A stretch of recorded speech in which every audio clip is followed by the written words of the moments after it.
Oh, shit. We are going to be recording the session. So just so everyone knows, the session is recorded. Please keep yourselves on mute throughout so that the panelists can speak comfortably and be here. You're welcome to turn on your video. We want to feel like everyone's in the room, so that's awesome. We're going to have a Q&A at the end of the session, and it's going to be about 15 minutes long. So if you guys can just put all of your questions into the chat, I will go ahead and take those questions and make sure that they're getting answered at the end, and we'll do our best to get to every question. So the goal for this panel is that, for this event, is that we want to come up with an actionable set of recommendations on how to make technology more inclusive and create opportunities for underserved communities. And we're going to be doing this from the lens of housing. The set of recommendations that we create together is going to be circulated to decision makers, big tech companies, and policymakers in order to make some real changes. We're going to be putting this list together after, and we'll circulate it to everyone's email sometime next week. So with that, I am going to go ahead and mute myself and pass it over to Del to get started. Well, I would just want to welcome everyone to this conference this morning on such a great day. I was on TV early this morning watching the events in Washington with the confirmation of our Supreme Court justice who has braids. And I was watching the young Black women, children, teenagers from all around the country celebrating an event that they feel that now they could also be there one day. So very emotional day for me today, but I'm still glad to join this body. So we're going to be looking at some things that we don't consider sometimes in society, especially San Francisco society, of how underserved communities are related to the tech community. And we talk about that digital gap, but the digital gap that we always consider that is people that don't have devices or internet access. That's not the digital gap. The digital gap is our employment and workforce opportunities in the tech industry and the tech environment, which we don't have equality and proper access to.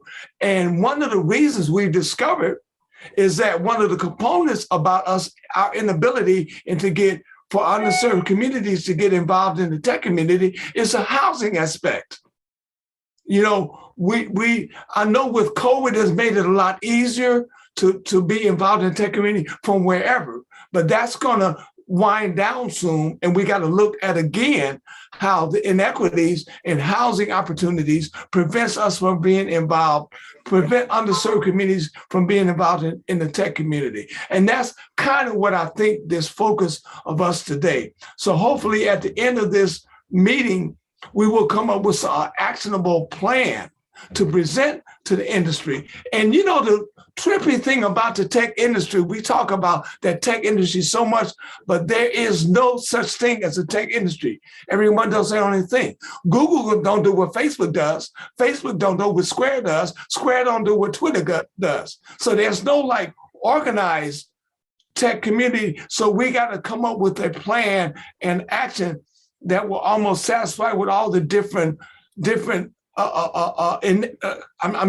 different nuances in the tech, so-called the tech community. Tech community is no different than the banking community, the insurance, and everyone does their own thing and kind of march to their own band. So that's what we got to realize today. So I'll turn it back over to you, Hannah, for my direction. Yeah, perfect. Thank you, Del. So we're going to launch in here. So I'm going to start with everyone just introducing themselves, everyone who's on our panel. So Del, let's start with you, and then just your name, background, and then you can popcorn it to whoever you want on our panel. My name is Del Seymour. I've been a member of the Tenderloin community for 35 years. I spent 18 years of those 35 years laying on the damn street being a damn fool. And I was able to get myself together and to come up with Tenderloin Walking Tours and Code Tenderloin, which I founded, which is an organization to do exactly what we kind of talk about today, to open the tech industry up to people that from the underserved communities, because the tech community, which is heavily in the Tenderloin and South of Market and Mid Market, are recruiting people from all over the world. Well, we got enough people just in our own community to satisfy their workforce needs. So that's what we do at Code Tenderloin. And I also chair the local homeless coordinating board with the Department of Housing, HSH. And we got a wonderful representative on here this morning, Cynthia, that's going to talk about some things that we do. I'll turn it over to, let me turn it over to Jennifer. Perfect timing. Apologies. I'm with my son at San Diego State and he's on a tour and they actually just walked by and it was very loud. That was perfect timing. Jennifer Friedenbach, I'm the director of the Coalition on Homelessness. And basically what we do is we do community organizing. And so we go out and do a ton of outreach to folks who are unhoused. We kind of form a homeless people's union. And we fight for permanent solutions to homelessness while trying to protect the human rights of folks who are forced to remain on the streets. And we do this through everything from, organizing public hearings, doing a lot of media work, writing legislation, and in passing laws, going to the ballot, engaging in lawsuits, doing kind of creative civil disobedience, a lot of leadership development around really trying to elevate the voices of folks so that they can have folks who are personally experiencing homelessness so that they can direct change and have agency and self-determination and crafting solutions. And yeah, and we're a non-government funded, exist on donations. People are curious about that, so we can be independent to challenge injustices as we see them. And I will pass. Should I pass to Cynthia? Good move. Cynthia? Yes. Hi, good morning, everybody, or good afternoon or evening, wherever you are. My name is Cynthia Najendra. I use she, her pronouns. I am part of the leadership of the Department on Homelessness here in San Francisco. We have a city department on homelessness and supportive housing. And the work that we are doing is really to help support and fund and partner with our amazing service provider network, our advocates, people with lived experience of homelessness, to end and prevent homelessness in San Francisco. And so we are really sort of moving into a phase of real transformational change. We have a lot of new resources coming in, never enough, but we're also in the context of one of the toughest housing markets in the country, if not the toughest housing market. And so we really understand a lot of things about what works to end homelessness, which is permanent housing. And what we're really trying to do is navigate a very difficult housing market and support people to get into housing and stay in housing. And so we think that the technology and our technology partners in this community and in the Bay Area are needed partners in doing this work. And so this is why it's such a great conversation to be a part of. Thanks. I can pass it over to Julia. Great, thank you, Cynthia. Yeah, my name is Juliet Antonio. I am the CEO and co-founder of Kazera. Kazera is, we know we have a huge inventory problem, but we think that even with a lot of inventory potentially being built, that we still have an access problem. So as things move more online, applications are complicated for some folks. And we just want to make sure that people are able to access housing equitably, and we don't see that right now. So that's what Kazera is currently working on. I'm also on the Our City, Our Home committee in San Francisco, overseeing $350 million a year towards homelessness services and permanent housing. Super excited about that. And yeah, just really excited to be here talking to you all. So I will popcorn over to Michelle. Thank you. Excited to be here and for this conversation. I am Michelle Boyd, I use she, her pronouns, and I run the Turner Housing Lab. We're an organization that supports early stage innovators in the housing space with solutions that can address housing equity and affordability. This goes beyond just technology to solutions in real estate development, nonprofit innovations that run the gamut from housing construction, finance, service innovation, and technologies that can support and reach the most vulnerable people. We work nationally, but I've worked with quite a few innovators here in the Bay Area. We're affiliated with the Turner Center for Housing Innovation at UC Berkeley, and the services we kind of specialize in are helping innovators navigate the difficulties of innovating within the housing space. So the regulatory issues, policy issues, and kind of complexity issues of innovating in that area. We have a focus specifically on supporting entrepreneurs of color. Over two-thirds of the organizations we've supported are led by BIPOC individuals. And so I'm excited to be here today, and specifically about there's both the housing issues that prevent people from being in technology and their solutions to those housing issues. But I think there's specific solutions that can come about when supporting people of color who are innovating within their own communities on issues of housing. And so I'm excited to talk about what some of those solutions are and how we can do more to support them today. And I get to popcorn. I will popcorn over to Atticus. All right, thank you, Michelle. So my name is Atticus LeBlanc. I am the founder and CEO of a company called PadSplit. Also a proud graduate, I guess you will, of the UC Berkeley Housing Lab. Thank you, Michelle. And we are a marketplace for shared affordable housing, where we're trying to help solve the affordable housing crisis one room at a time through leveraging housing as a vehicle for financial empowerment, and really trying to attack the housing problem in the two biggest ways that I see, which are one, lack of supply, and two, lack of access.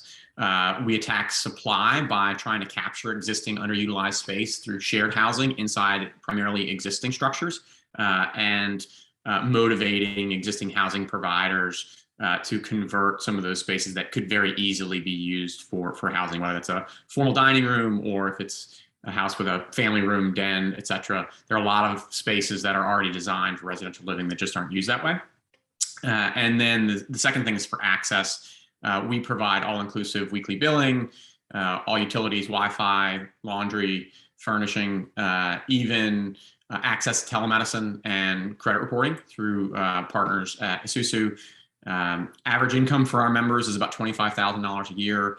Average incoming credit score is 461. So folks that wouldn't have access to any other option, and really just focus on getting folks to their next step. And we know a large portion of our population, even though they have full-time work or other sources of income, don't have access to any other type of housing.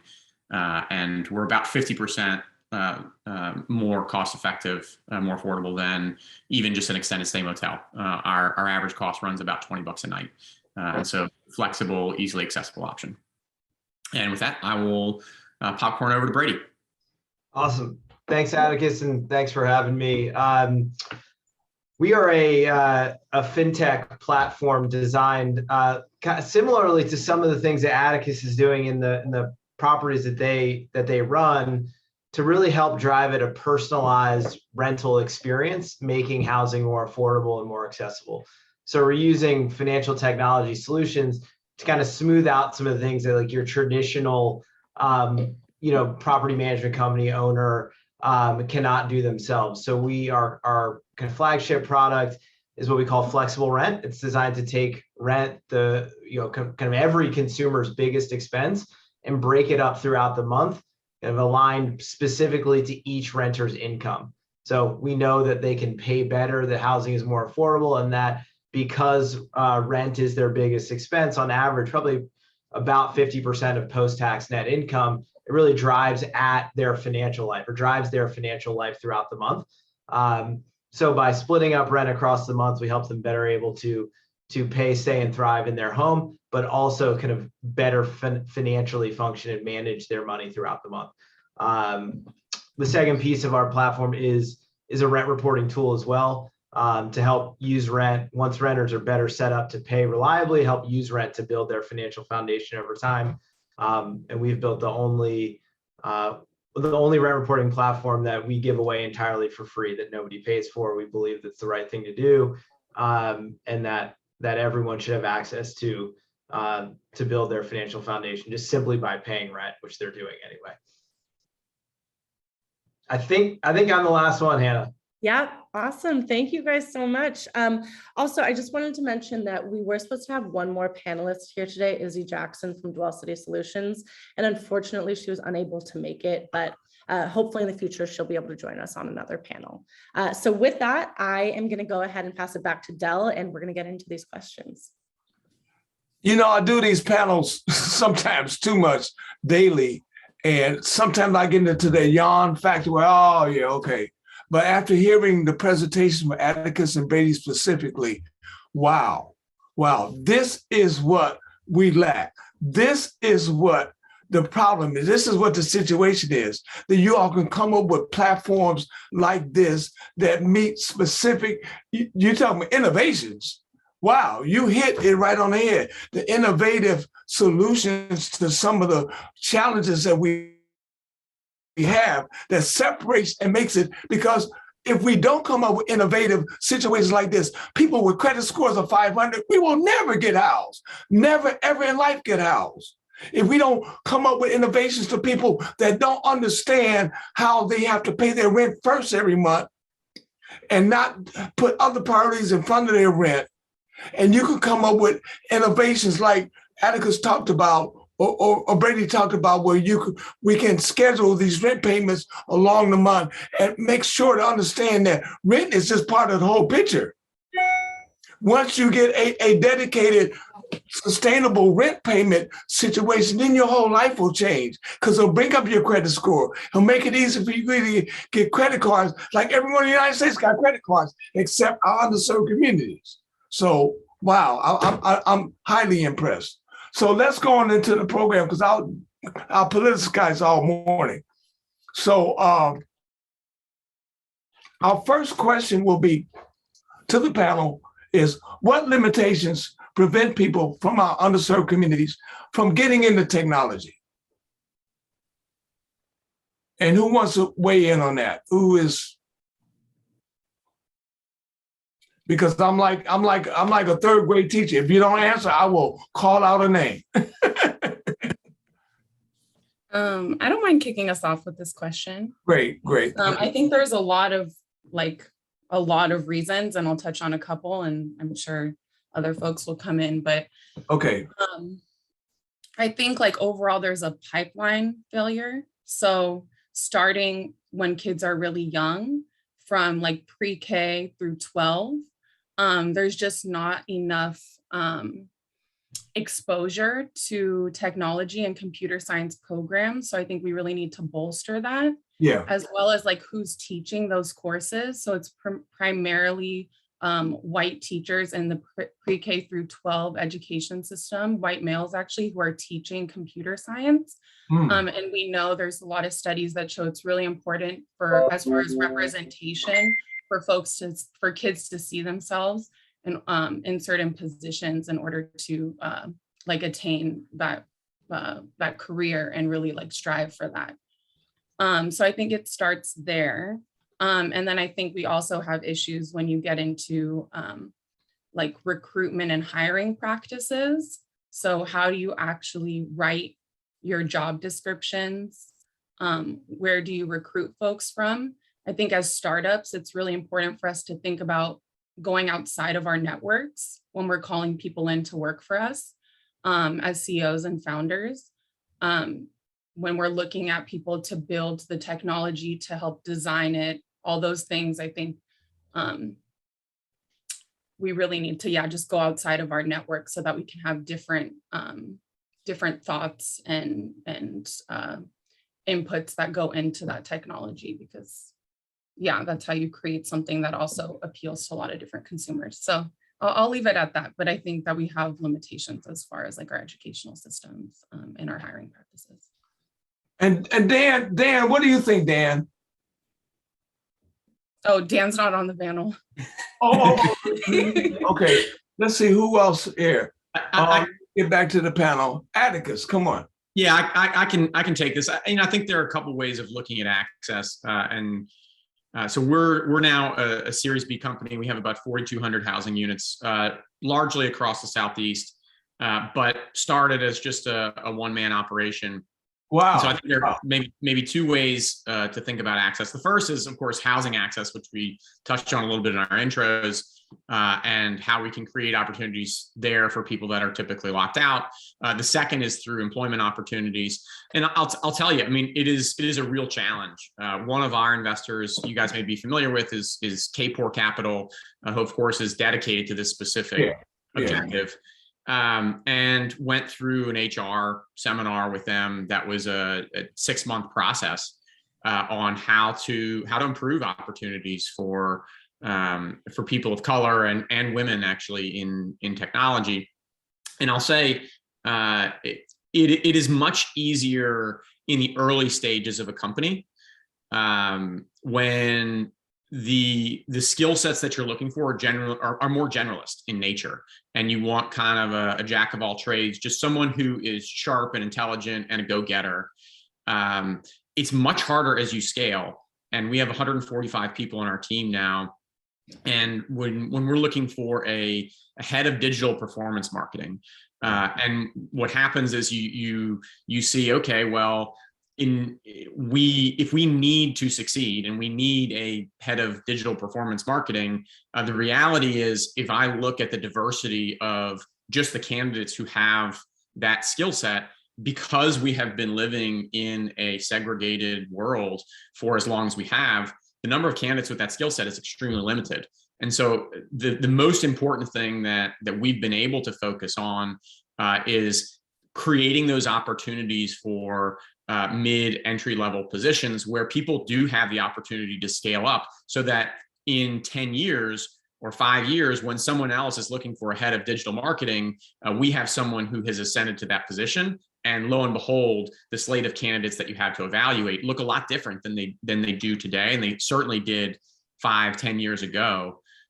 So from a hiring perspective, I think making sure that because we have hired folks at the base levels with who are diverse ethnically, it's very much a networking game, and being able to tap into those networks. And if we look at our entire people ops team, it is a very diverse group of people, and that alone, and just being intentional about it, I think is probably the most important thing that we can do in acknowledging where we can create access and what our limitations are, but also how we want to push through those over time. And Atticus, you hit on so many points that the industry, the so-called industry does, or industry in any environment does, is that when they recruit, they over-recruit the nomenclature. For example, they'll come out with technical maintenance engineer. Well, duh, that's a janitor. So why don't you just say we recruit for a janitor? That scares my folks from underserved community. That tends to them thinking they are nowhere near that level of placement, where they really are. But and the tech community does it unbelievably, is overblow these titles. Even the city of San Francisco does it. And apologies to Cynthia, because I know you're the one representing the city here today, but the city is notorious for coming up with these job titles in the HR that makes people not even want, that they'll just go to the next page when they're actually qualified for it. So that's one of the initial steps that we got to get involved in the people keeping it real in your advertising, your investment in HR recruitment. That doesn't scare people away, because my folks in the underserved community has been burned so many times, and have seen them. They'll stand out in front of Twitter and see no one that looks like them coming out their building. They'll go to City Hall and see no one coming out of City Hall that looks like it. This is 2022.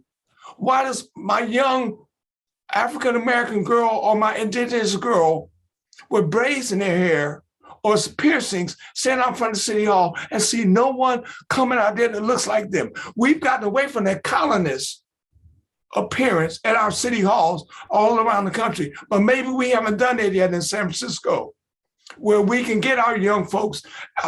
You had to see that TV this morning, seeing them young African-American girls in North Carolina watching that nomination process. and seeing where they could be. We don't have that model in San Francisco. And that's one of the things that we're talking about here today. Who's the next panelist that wants to come in on this? Jennifer, come on. Yeah. I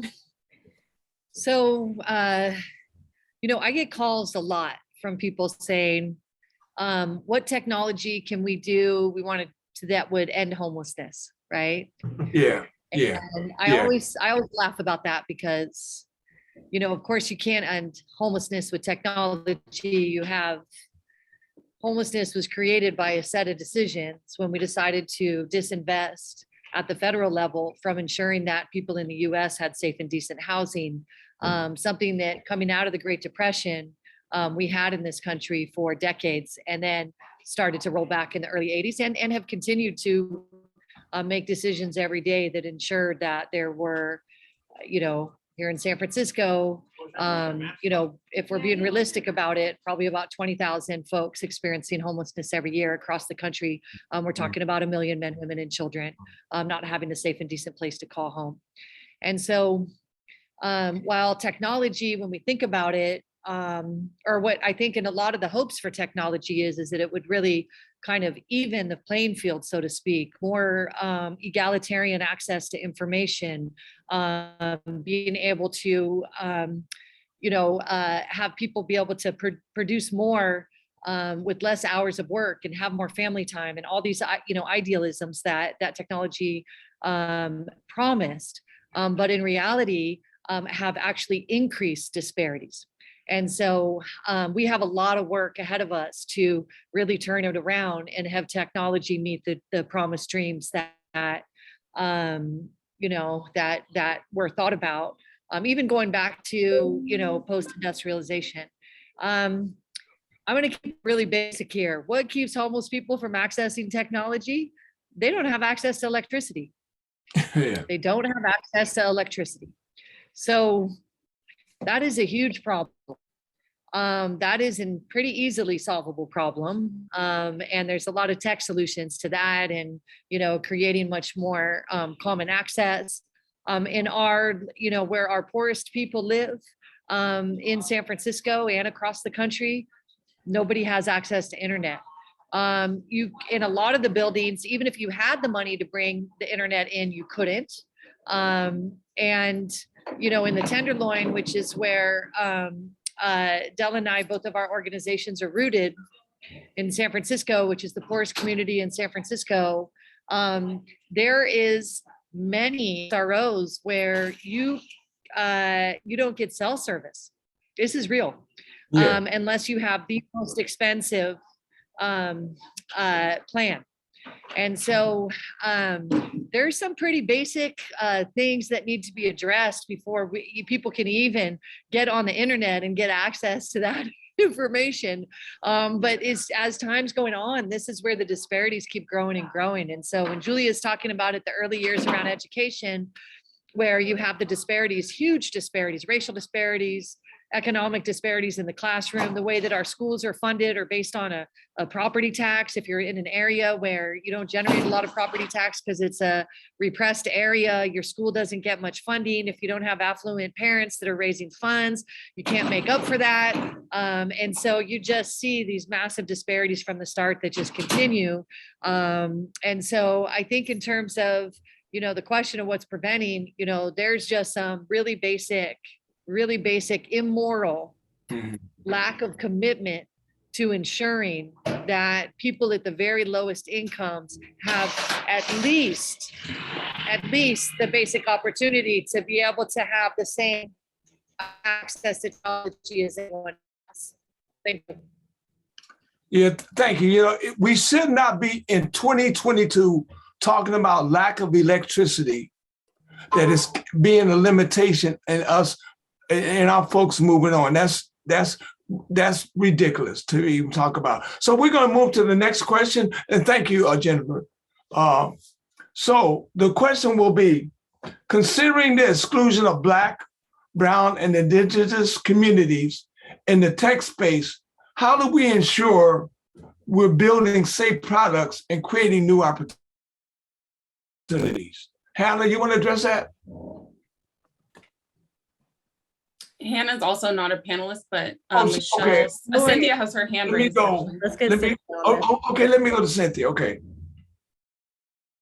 So I know that there's many answers to this question, but what I wanted to Yeah. just frame it with is people are unhoused and housing insecure because of structural systemic factors. High cost of housing, inadequate wages, housing costs have gone like this, adequate wages have either stayed the same or gone like this, and that disparity has only furthered the what we call the tech divide, right?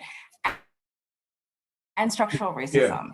This history of excluding Black and brown people from housing, which is the number one way or the biggest way, one of the primary ways we build assets in this country and build wealth is through housing. And we have intentionally excluded Black and brown people from building that wealth. And so we really, when we're looking at how to approach homelessness and housing insecurity, and we're trying to think about how technology fits into that space and how we are going to use technology to respond to these immense disparities, we have to look at it from a systemic perspective. It's not the fault of the individual, it's the failure of all of these systems and intentional structural reasons that people are unhoused at large levels, and why we see the disparities we see in homelessness of such a high percentage and an overrepresented percentage of people who are Black and brown were homeless because of these structural reasons. And so we have to come at this from that systemic perspective, not just at the policy level, but thinking about all the sort of tools that we are using to navigate these issues. And that very much, when we're talking about technology, and a lot of folks have come up with ways to help the individual kind of navigate the housing market and get services, but we have to be really thinking about these, and we're in this conversation now to talk about kind of the bigger issues that are causing these disparities. And so we have to center people with the daily lived expertise of being unhoused, and in the design of these products, not just in the user experience of technology and the interface of technology, but really what we need to be designing, what the issues are that people have to navigate every day, and having people with that expertise on the design side, on the user experience side, and really just on the what is actually needed. A lot of times, and we're approached at the city and other organizations I've worked at with, wouldn't this be great to have sort of an app or something that connects people to, X, Y, and Z, and those things are important. But I think that it sometimes misses the sort of larger structural issues that have put barriers to housing in place.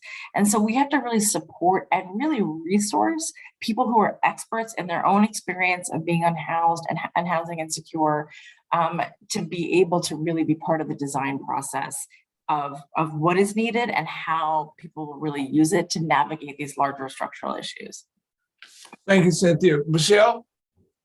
Yeah, Cynthia, I couldn't agree more, and I appreciate your eloquent framing of the issue in that. And I think, and you kind of already said this, but like a slightly kind of one of the ways that we think about this, and kind of drawing to what Attica said too, is like really supporting the people who have that lived experience, who may have an idea, in not just like supporting or giving that idea to another company, but like doing it themselves, starting that organization, starting that innovation. And the research shows those people are more likely to hire other people of color, or like if a person, they're more likely to hire people of color, support and retain those people of color, more likely to build a solution that is responsive to true needs of the community.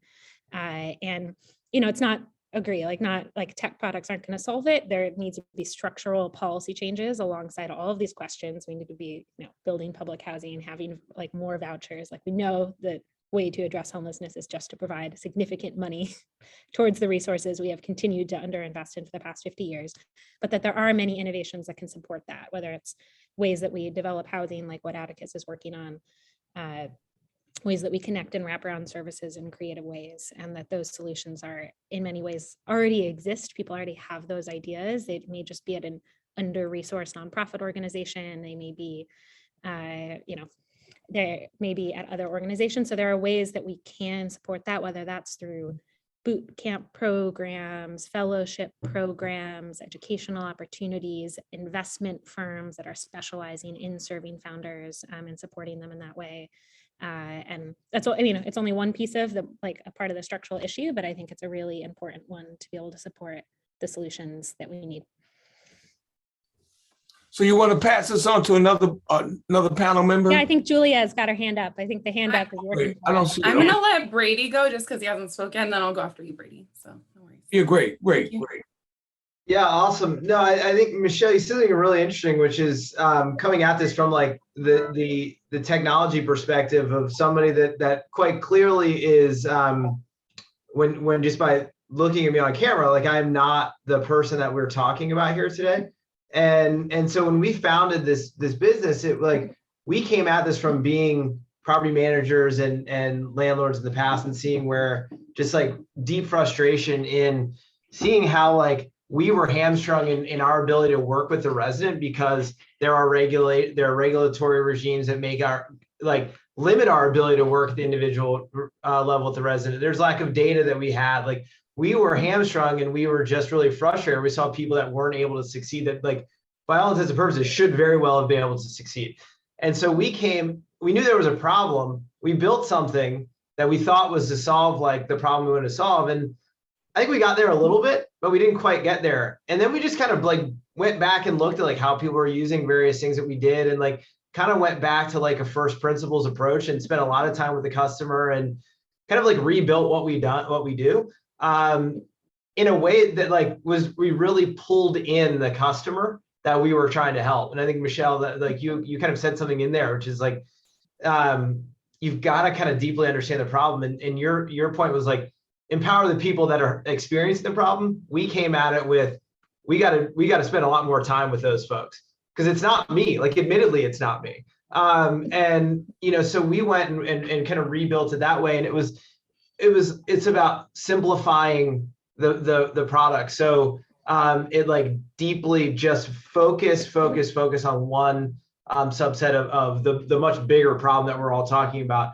We are a financial product. So we had to differentiate our underwriting and how we make decisions on people, not to like, hey, credit score. Like that's not the right way to underwrite and make decisions on these types of products.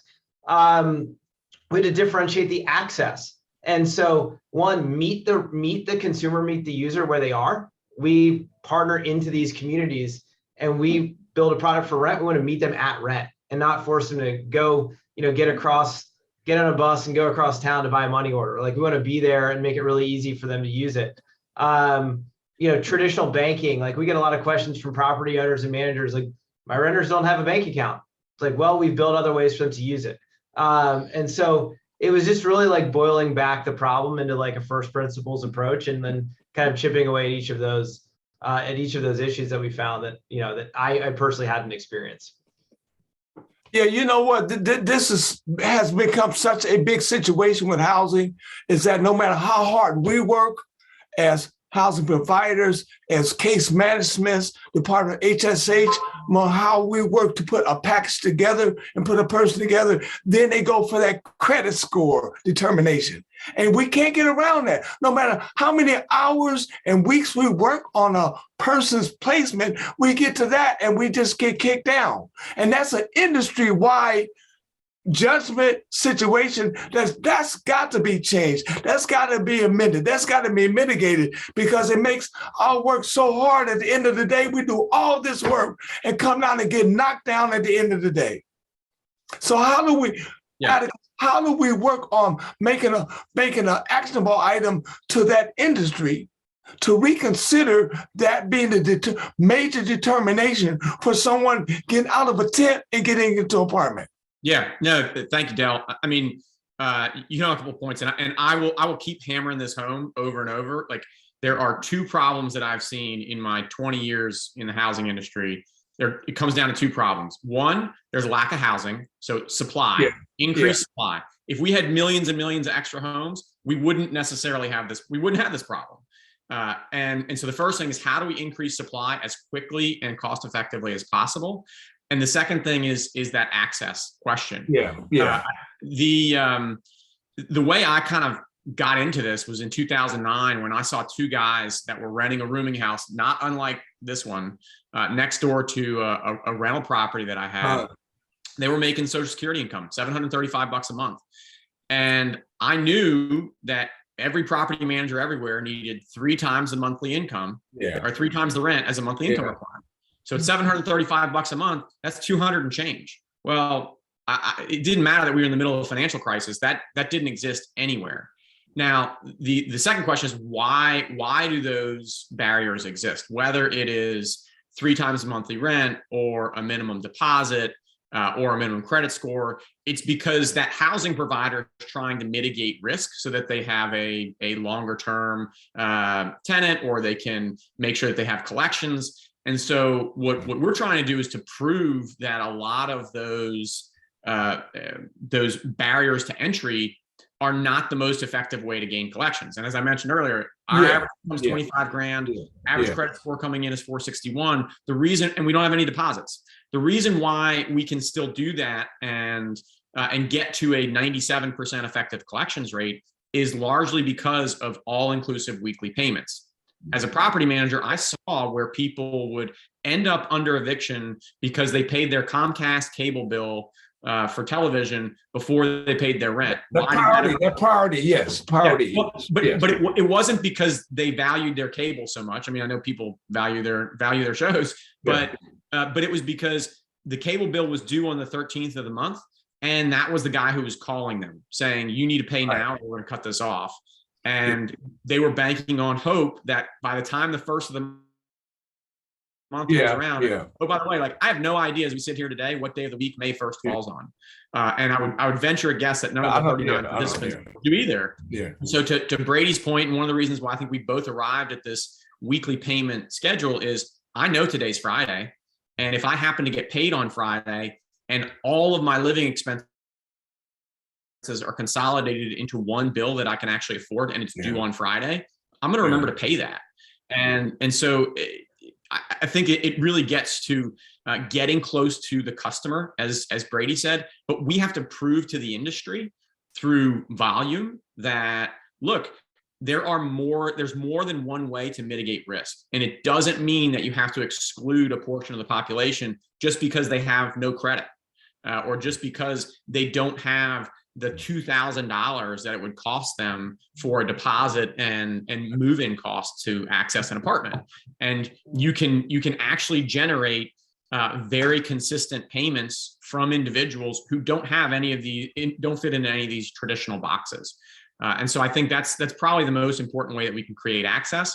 But even before that, we have to focus on creating supply. And as cities relax a lot of the zoning restrictions or building regulations that prevent affordable supply from being created, even on a market rate basis outside of any sort of subsidy. Because on that note, I'm gonna move to Cynthia, and I agree 100%. The housing industry, the rental industry, the property managers is no different than NBA or NFL. They only want the best players. Everyone else, we don't need to do. We got the luxury. We got so many units, so all we got to deal with is the best players, and that's got to stop. Cynthia. Oh, you're muted, Cynthia. Julia, I know you've had your hand up for a while. I'm sorry. Did I miss her? No, it's okay. Yeah, I am kind of like on the edge of my seat over here, so I'm gonna go really quick and then I'll pass it to Cynthia. But thank you. Yeah, I think it's important for this question, since we're talking housing and technology, to look at a lot of for us to acknowledge a lot of the predatory lending and things that happened in the past around housing, and especially with Black, Brown, and Indigenous communities.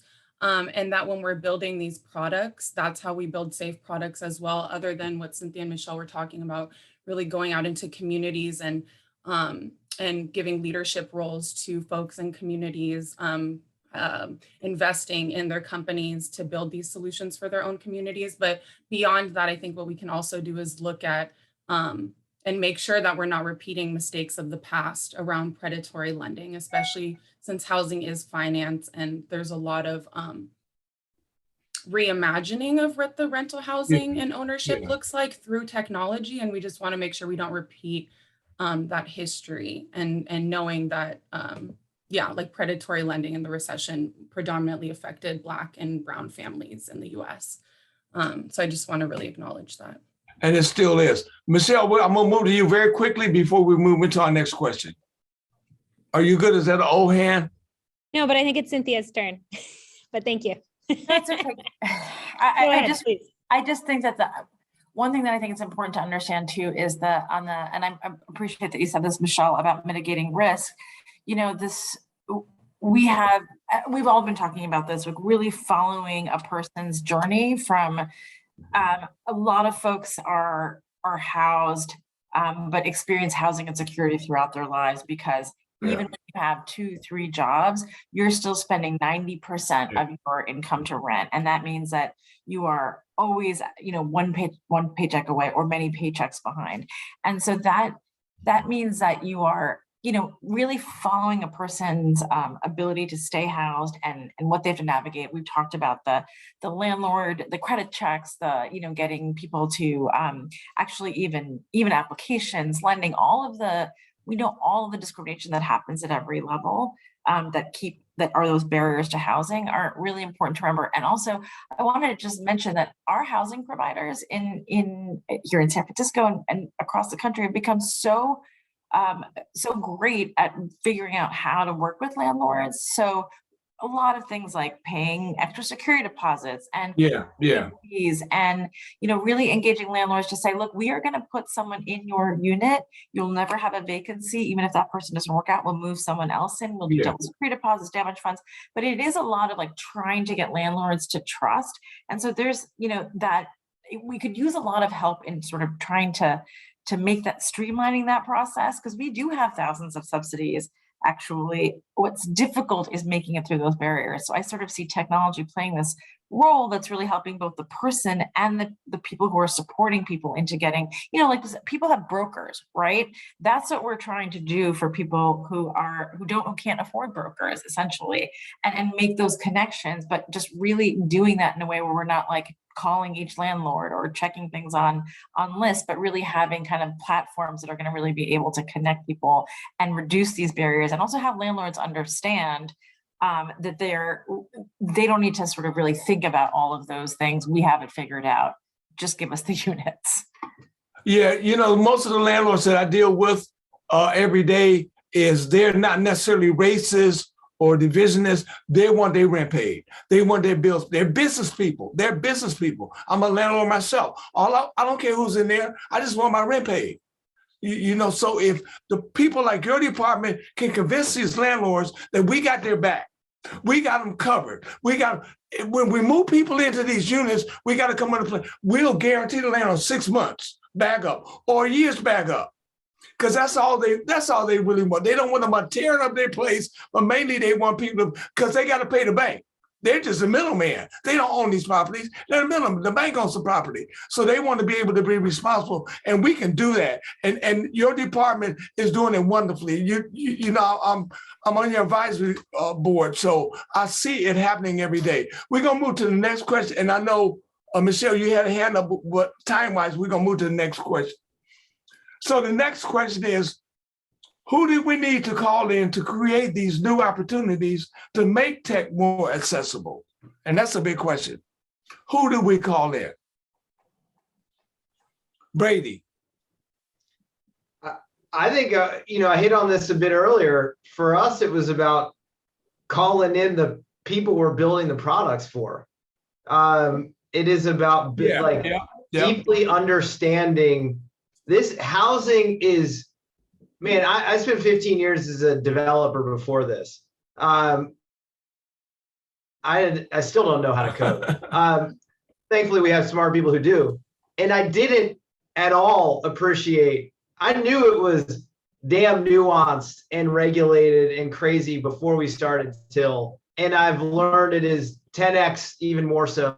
And every local and state and federal jurisdiction has different regulations. We just needed to call in and deeply understand the problem, who we're building for. There's so many different ways to come at this. You've noticed a couple of times on this call that Atticus and I have talked about really similar type, we're trying to solve the same problem very differently. but ultimately, like he much more controls the unit of housing, and we don't. We're trying to provide this for folks that control the housing and their residents. So we have to build a little bit differently. But yeah, I think it really just boils down to, like, again, I've said first principles, but like, what is the actual problem, and like really understanding that for the user. That's what's really helped us kind of streamline and focus on building the right business, the right set of products. Yeah, what I see is that in talking, I'm very close, and I actually run a tech academy, and I can't a coding academy, and I can't code. So there's no big deal that you can't code, and I'm proud of it. Hey, no, we're just the talkers. That's what we get to go do. And that's all we got to be. But mainly the tech community tends to be a very lazy organization. And if they don't have to do anything, they don't. But if you bring innovations up to them, I see they really respond and they work on it. But you got to bring it to them, because they're not going to come down, not down, because that's the wrong thing. They're not going to come across us and say, hey, what do we need to do? We need to go. And we have a big program called Crossing Market, where in the Tenderloin, we need to cross market to the tech community, and the tech community needs to cross market to our community. And that's a big thing. And we got some great documentaries. You can go on YouTube called Crossing Market, and you'll see where we're coming from. And just bringing the ideas to the tech community. We brought the idea to LinkedIn. LinkedIn actually built classrooms for the Tenderloin in their new building down on Second. Spent several $100,000 to build classrooms for the Tenderloin, just on our recommendation.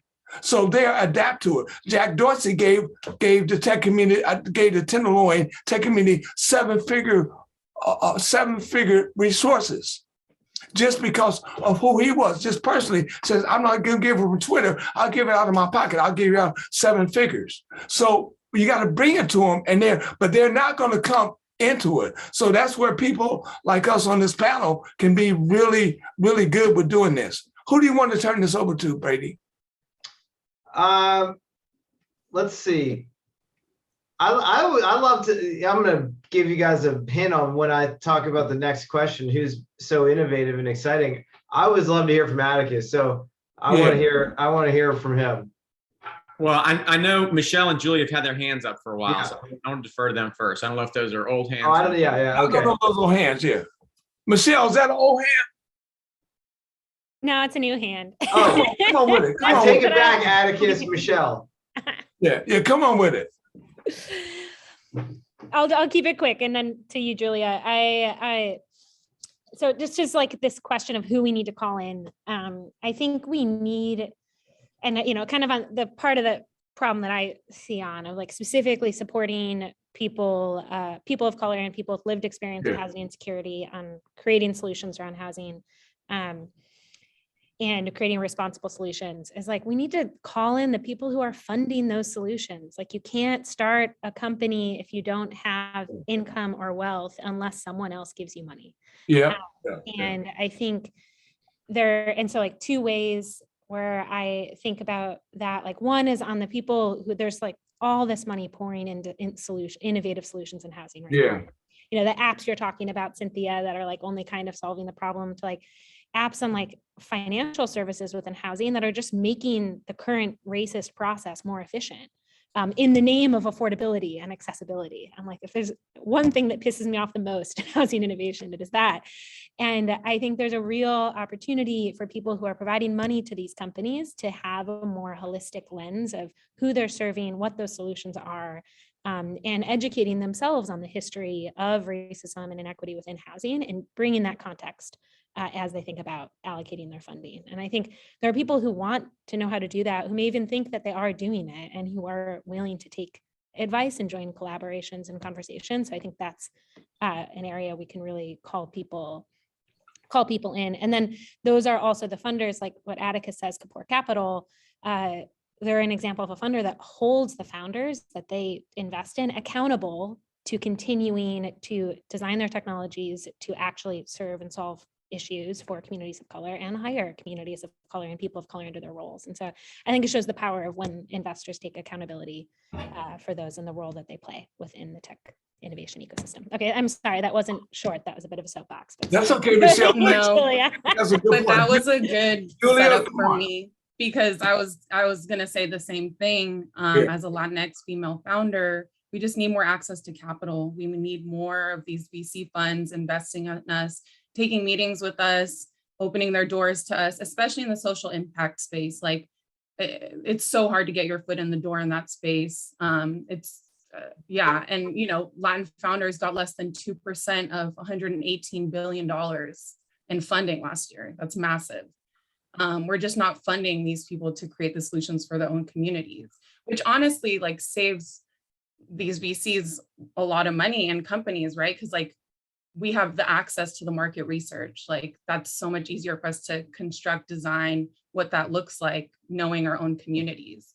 So I would just say that like creating funds that are Black and Brown led, but then also funds that aren't Black and Brown led, like putting more of an effort and focus and really like being intentional, like what Atticus was saying, being intentional and going out there and investing in these Black and Brown led companies and organizations. That's I'll segue from that, Julie. I mean, I am a white Ivy League educated male with 20 years of housing experience, and we raised our Series B in September. So success story. What you don't hear is that I had 77 no's from people that I met with, and we were down to the last person before we were able to close. That was really the difference between success and failure. And so to the point about just needing more dollars available and accessible, and frankly, easier. Like the process is really, really freaking hard. And acknowledging all of the privilege that I've had over the course of my life. I mean, I still have confronted company death multiple times over, simply because like the capital wasn't available. And in my, it's in your brain, okay, this idea works logically, you've worked everything out, you have traction, all of these things that you're supposed to have. And yet still you're confronted with 100+ no responses from people who would have the money that you want. And so it's just, I think it's important to acknowledge just how difficult it is and how much more we need to ease those barriers to entry as well, to ensure that the people who are closest to the problems, who are most capable of solving them, actually have the tools to solve them. To segue a little bit back to just like technology access, I think it's important to point out there's a little bit of a fallacy here that we need to bring to light, at least from my experience in Atlanta, and that I side volunteer with a homeless organization here. A lot of people have phones, and I mean, of the homeless community that we've served, I don't know if this is the same in California, but 95% plus of those individuals have phones. They don't necessarily have identification, but they do usually have phones. And one of the things that we've seen in terms of improving access for just the housing application process is mobile first. 85% of all applications that people use to apply for housing through PadSplit occurs on a mobile device. So they don't have laptops. And so if you have a site that is designed where the application is only set up to function on a laptop or desktop, it's not really going to be accessible. But if it's accessible through a mobile device, then chances are you've increased your accessibility exponentially. So, what I hear from you is that, like you almost seem a little apologetic for being who you are, and you don't have to be. You can use those that your privilege, as you said, to further sharing that with communities like ours. And I wish you were out here in our community. I'm so jealous that that people in Atlanta are privileged to benefit from a lot of things that you're doing. But you know, I celebrate people of privilege because I get them involved in sharing their life and their story and their successes and their fail. You already admitted that you've had business failures, and that's what we don't know in the community. We think in our underserved community, there's all, as you said, the white privileged side, that you all have been successful all your life. Yeah. And then we get so disappointed because when we fall, we feel that we're falling, not knowing that you people have fallen so many thousands of times. And it's not the thing that we look forward to, but we can, it makes us easy to understand our failures when we see failures in different communities like you represent. Sure. So that's good to bring your stories. And I encourage you to bring your stories to our community, to tell how it wasn't always, it ain't all grits and gravy. There's some real bad days in our life. Been real days in my bad days in my life, my wife's life, my daddy's life. And we don't get to hear those stories. One thing that when I go and bring my class at Coach and Loin to the tech campuses and we sit there, I'm encouraged to tech workers, tell what your real story is. Tell how, I know you tell how easy it is to get into Microsoft. Tell me how hard it was. Tell me your drug history.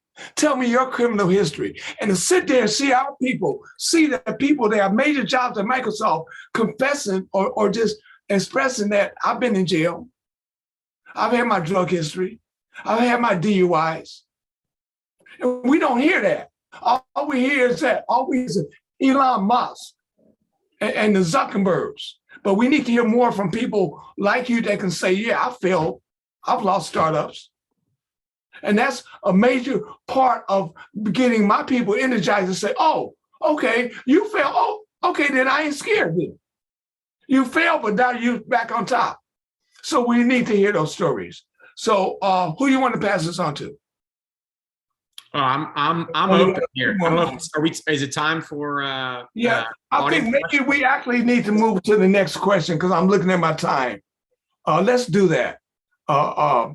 So can each person on the panel, and I'm calling out every person, can each person on the panel name 2 or 3 exciting innovations in the housing space? And we'll do this with expediency because we're running out of time. So let's start. I can start. Yeah. Got a couple. I mean, one of the things, of course, that I think folks are familiar with is around prefabricated housing, sometimes referred to as modular housing, or different components that are modular. We have done a few of those in San Francisco. There is a lot of things to overcome in that process. The field is frankly just not that far along. And one of the things as that happens that we need to ensure is that we're working with labor and having local, being able to create local manufacturing in order to create jobs, in order to ensure that we have new opportunities for members of Black and Brown communities to access the field. And be very intentional about that as we're moving forward, or we'll continue to hit a lot of the stumbling blocks. Of course, there's some housing regulation stuff around it, but that is, that's workable. It has been done in cities across the country. So that's one piece. Another piece that I just want to mention that's kind of popping up in one of our supportive housing programs that I really like, and we haven't focused too much on it, but a lot of our housing for formerly homeless people is very isolating. And not all the programs do that great of job of building community, of developing opportunities for people to have the kind of community that they may have had out on the streets. We very rarely house people with their chosen families in housing. And then we have a very paternalistic model of running it that excludes guests and has a lot of restrictions and frankly treats people like they're infants. So, or maybe toddlers. So I think, but one of the things that's kind of popping up is that, is we've had massive overdose rates in San Francisco with the onset of a lot of synthetics. And that has collided with very increased despair over the pandemic to create really huge fatal overdose rates that have tripled. And the best way to prevent overdoses among folks who are using, who are not in treatment. Of course, treatment is a huge piece of this puzzle as well. But a huge is for folks who are drug users to support each other and to be with each other. And we've started in one of the buildings to have call buttons and hiring folks who are other drug users to be able to be with people if they are using, to make sure that that's when fatal overdoses happen, is when people are alone, because it is a very preventable situation. There's also a lot of technologies around drug testing that needs to be greatly improved. And so there's a lot of infusion of synthetics into a lot of different drugs that people have thought of as safe to use for a long time. And so that have made them very unsafe and has kind of changed the situation. And so there needs to be a lot more stuff there. But this newest thing around, having the call buttons, hiring a set of peers to work with folks, and having people that are comfortable to call to say, hey, I'm about to use, can we, and then they're either with them or there's a check-in call or whatever they're setting up between themselves, has been really successful to bring down. It looks like it's going to be very successful. It's very early to bring down overdose rates. And it looks like Cynthia has her hand up, so I'll pass over there. Yeah. Sorry. Cynthia, go ahead. I'm glad you're going to come up, because I've been with your department for 7 or 8 years, and just in the last year and a half, your department has come up with so many bold, very bold decisions and innovations for housing that has really, really helped out on our numbers. So can you tell me about a couple of those, maybe? Yeah, thanks, Del. And I certainly can't take credit for a lot of stuff, but I think that what we're really trying to think about is, again, I'm going to just keep saying this. When people say, why are there people experiencing homelessness? Why isn't this problem fixed?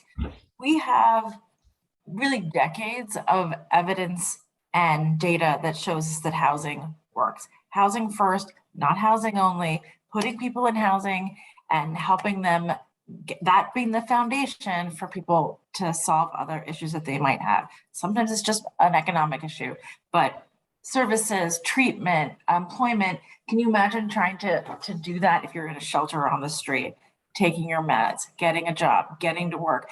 With the most basic thing around housing, it's really hard to have all those things. And I'm just saying that because it's really important. I think I see sort of sometimes some folks like trying to connect people who are on the street to services, which is important, but really the housing piece makes that all those services much more effective. So I'm mentioning that because we know that these things work, again, through tons of actual research, is that what we're having trouble is scaling that, right? So we have these difficult housing markets. So how do we both build, we've talked about building housing being a huge increase in the pipeline. We know that's extremely expensive and difficult in California. And there's a lot we've talked about today about technology kind of really trying to streamlining some of those processes.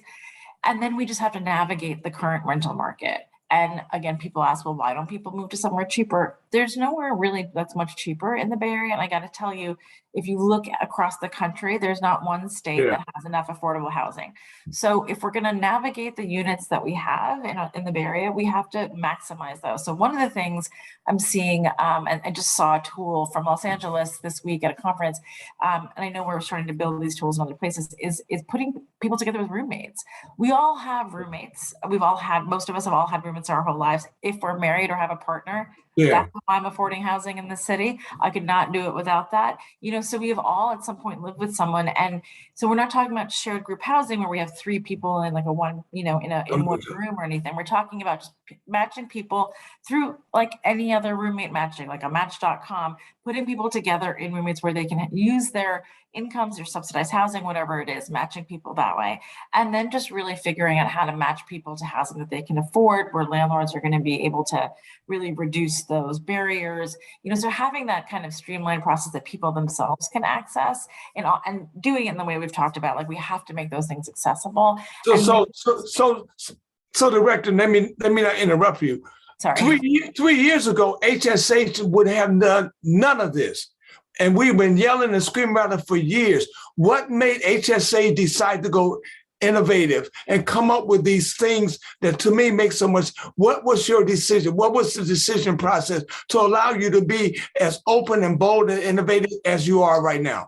I think that because of the advocates in our community, we were able to pass a tax ordinance that's bringing a ton of new resources into our community. There's folks on the phone here, Jennifer Friedenbach, Julia D'Antonio, Del Seymour, who advocated to get more resources into our community. That allowed us to bring a lot more rental subsidies to the table. And so now that we have more money for housing, we know we have to get people into housing.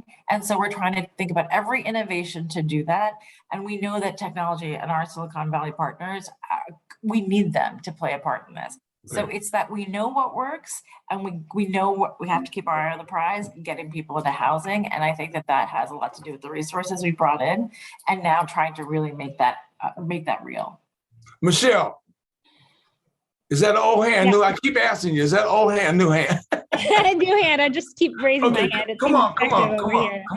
Not gonna happen. Well, just on that exact point also, because I know Atticus played a role in this along with a lot of others. Another kind of policy change at the federal level was HUD coming out, the Department of Housing and Urban Development, to say that vouchers, housing section, can explicitly be used in shared housing, which some places have been doing, but to make that explicit as a policy piece has been important.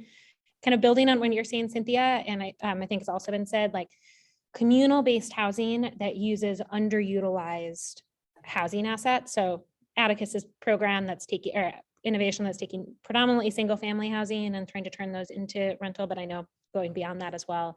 A couple other innovations we've worked with that take a similar angle. One of them is a group called the Homecoming Project that's in the East Bay here in East Bay part of the Bay Area, where they're matching people who are returning home from long prison sentences to rent rooms within communities. And they found it, at least when they were originally building up, it was mostly elderly single Black women with extra rooms in neighborhoods that couldn't really attract an Airbnb renter, but wanted to rent out a room.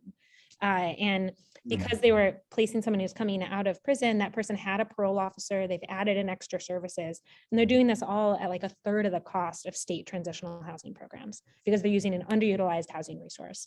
And they're also paying that homeowner to host. And so that's also bringing money to people in communities. So that's one really cool example. Another one that we supported is a group called Los Angeles Room and Board, which is acquiring housing that's close to college campuses and using that to communally house community college students who are struggling with homelessness or housing insecurity. Similarly, they're doing that with wraparound supports at like a third of the cost of student on-campus housing. And so I think there's both of those solutions are ones that have been designed by people with lived experience who see an opportunity and then need support in accessing it. And Los Angeles Room and Board just got $25 million from the state to purchase another building in Boyle. Wow. So I think there's a lot of opportunity to kind of use those examples and think about, like, we need to construct, we need to use modular, we need to do all that stuff. That housing isn't going to be available for 5 to 10 years, just with the way things work here in the Bay Area. So how do we take advantage of housing we do have in creative ways? Okay, let me move this to what Atticus, who's first? Atticus or Brady, who's first? I think Brady was first, and then I'll. Okay, Brady. Yeah, I've trained my brain to think about things on like I think venture capital warps your brain like this, but like to think at like a big scalable, mass scalable level. And a lot of these things are, I love how Michelle and Julia and Cynthia have talked about things at like the more like local or regional level, but just how I think. So one, like as a developer, I know like modular today is not yet cheaper than building in place. And so the biggest problem with supply is cost. You cannot build new housing without some subsidy for people that we are talking about on this call today. It just, the mathematics did not work. So without, Michelle's quoted like hundreds of billions of dollars of federal money that we need to solve the affordable housing supply, how do we do that? The best solution that I have seen to do that is on the call. And I'm not like, I've gotten to know Atticus a little bit through this journey. Atticus, we too have had all the same fundraising problems. It's such a hard thing to do, but like he's created something that like has incentivized private investors, which I think is key, to create safe, affordable housing that works for the people that we were talking about. Like, it's amazing. And so one, like that model is incredibly innovative in and of itself. He doesn't need like federal or state subsidies to do this. And I think, and he can show that investors actually benefit from doing this. I think that is incredible and like super, super cool. The second one I will mention is also like tangentially about supply. There's a company I've become aware of. It's called Whip EV. They take, and it's another side of the impact, but it's more about the environment. And they're taking like car sharing, all electric, putting them in residential buildings, ultimately just for the users of those buildings to use. Ultimately, their goal is not to like make a little bit of money off some like renting out some cool, Nissan Leafs and Teslas and whatever. It's about to show that, 5% of privately owned cars used 5% of the time. You don't need these cars. And so if we can use other solutions to let people move around, you don't need to build the parking. And then you can take and repurpose parking structures, or when you're building new buildings, instead of the parking structures cost a lot of money, you don't make that much money on them. Let's not build them. Let's build affordable housing instead. Yeah. And so it's all about, in my mind, is about the supply. How can we innovate on the supply side? Because technology isn't going to solve the cost right now of the land and the building. We think we're doing cool stuff. It's not about the supply, but like big props to Atticus. I think what they're doing is really just awesome. Okay, we're gonna move, Atticus. I'm gonna dish you, and we're gonna move to Q&A because we're running. Oh, Dale, I'm sure he was gonna come back and say what we were doing was super cool. So maybe. Okay. Let me give him a quick chance. Atticus, you got 30 seconds. Yeah, I and we're counting right now. I can answer something really quickly. I think it's important. We've talked, and I appreciate the kind words, Brady. And yeah, love that you guys are tackling access as well. As I said, like supply, access. We're one solution. Shared housing, I think, is an important part of the solution, given that if you're talking about the largest affordable housing funding program in history, low-income housing tax credits, we could have all of the money we possibly needed, and it would still take 70 years to meet today's housing need. So let that sink in. Okay. It's just not going to happen. Yeah.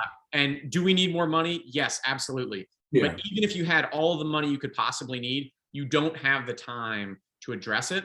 And so that's where I think two things. One, like shared housing, absolutely. There are some barriers to access for people creating shared housing, not the least of which is local regulations that preserve the integrity of single family neighborhoods by preventing individual adults from living together, which is ridiculous, right? There is an unlimited number of family members allowed in basically every jurisdiction, and there is a set limit. In Atlanta, we have 83 different local jurisdictions with 83 different definitions of family. There's no reason why we can't all abide by one federal definition that is in line with fair housing. Equal access rule was set in 2012, 2011.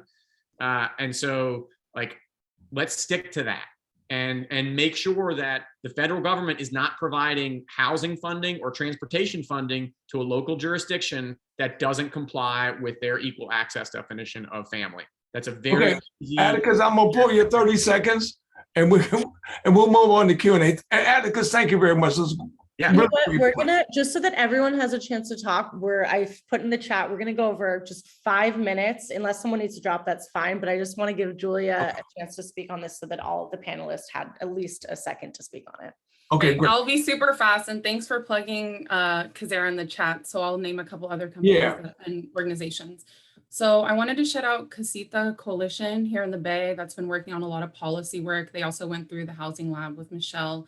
I believe, right? No? Okay, I thought they did. No, we But participate in the working groups, but we haven't yet had. the- okay, so yeah, so they've been working on a lot of ADU policy and figuring out language, especially for like NIMBY communities that works to accept like more housing in their communities. So I think that's really interesting and will increase supply. Rhino, which is reworking how we actually pay security deposits, because that's a huge barrier and is like breaking up payments instead of doing one lump sum.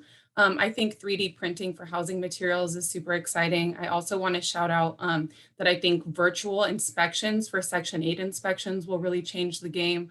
I also think that Dwell City Solutions, whose founder is Izzy, who wasn't able to make it here today, but based in Philly, she's creating an algorithm that basically helps alert and identify service providers when someone's falling behind in their rent to help prevent evictions. And then it automatically connects folks with service providers and community-based organizations in their communities to halt evictions.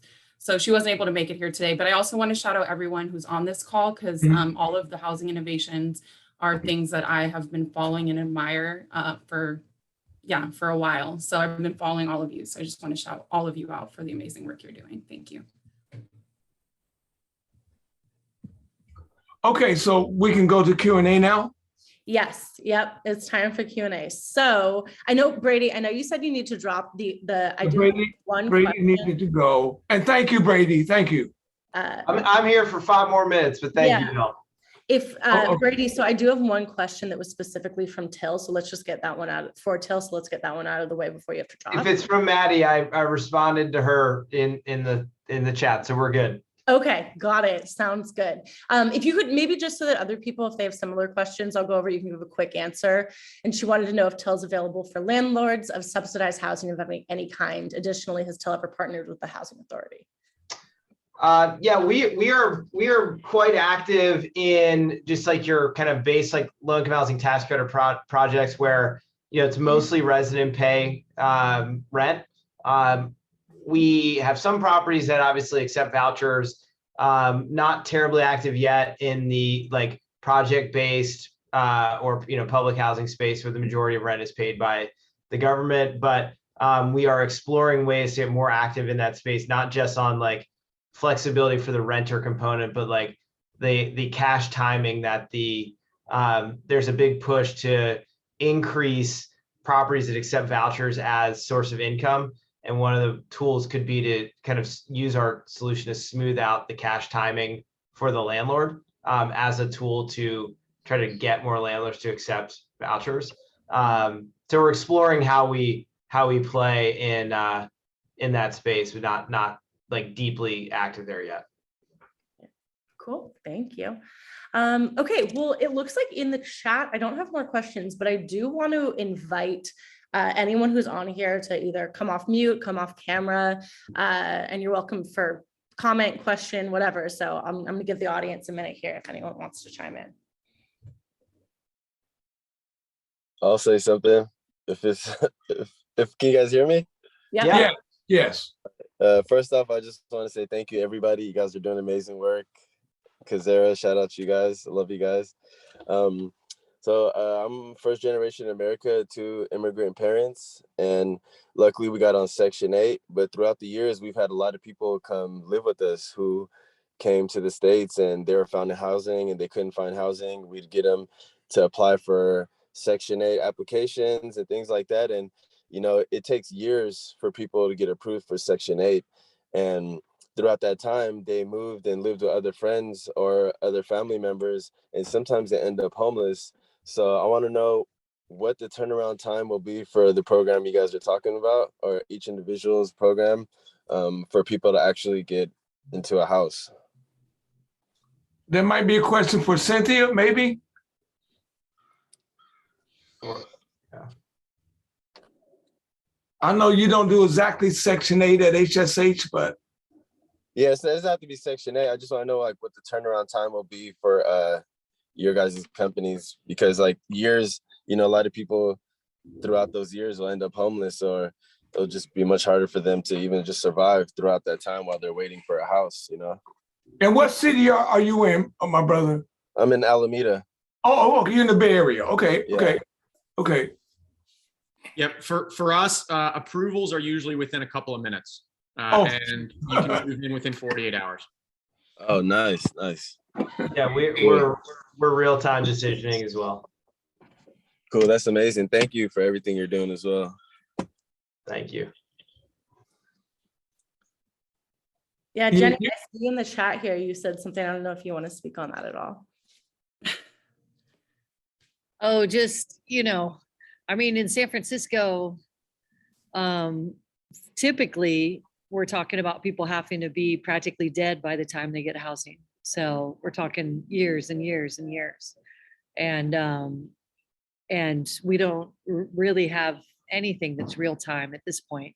I would love to switch that around. But there's some really barely even any emergency access is real time at this point. So I think it's a good question, and it goes back to, from my perspective, federal disinvestment and the need for a really serious investment in a variety of different housing interventions, utilizing both existing housing and creating new. Thank you. So one thing I can say about San Francisco, and Jennifer is completely right. You'll be dead before you get a placement. But the department, HSH, and the city has come up with this problem-solving innovation through their housing providers, that I've had people go in there and have all their paperwork together and get approved for funding for housing within hours. And that's to me, that's the most innovative thing we've ever done in San Francisco through our, what we call problem solving. And it's been so many clients have been helped by that. And there's no book, there's no plan that they have to go by. You come in there and you make your plea or your presentation, and you're providing resources for housing based on what you are dealing with. And there's no, well, you didn't meet this requirement, you didn't meet this requirement. It's based on your need for that day and that moment. And that's what we need to invest more in. That's the most innovative program I've ever seen in the city of San Francisco or any other city. And we need to focus more on that. We don't have that ability like you guys got in Atlanta and other places to do that real-time assessment and solutions, but at least we got something that kind of meets and I've seen it work so many times personally with the clients that I send over there that I believe in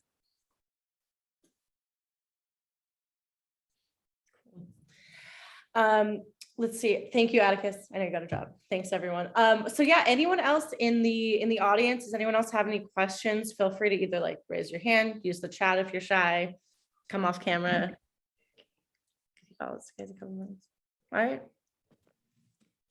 Cool. Well, I think that basically wraps us up. I know a bunch of people dropped already. I just want to say thank you guys so much for being a part of this. Both our panelists for just contributing your time and energy. It's amazing. Thank you. And for our audience members as well, we really appreciate you being here and listening and caring about these issues. It's really nice to see. So thank you, everyone. If anyone else has any last thoughts, please share. Otherwise, we'll. I just wanted to say if folks were not able to register on the Eventbrite but want to stay connected, feel free to post your emails in the chat. And we will be following up with a set of recommendations that came out from this talk. And so if you want those recommendations, they'll be on our website, but also just post your email in the chat. Thanks, everyone. Thanks, everyone. Thank you. This was great. So exciting. Thank you. Thank you, Del, for moderating. You're the best. Thank you. Thank you. Have a great weekend, y'all. Okay, bye-bye. Bye, everyone.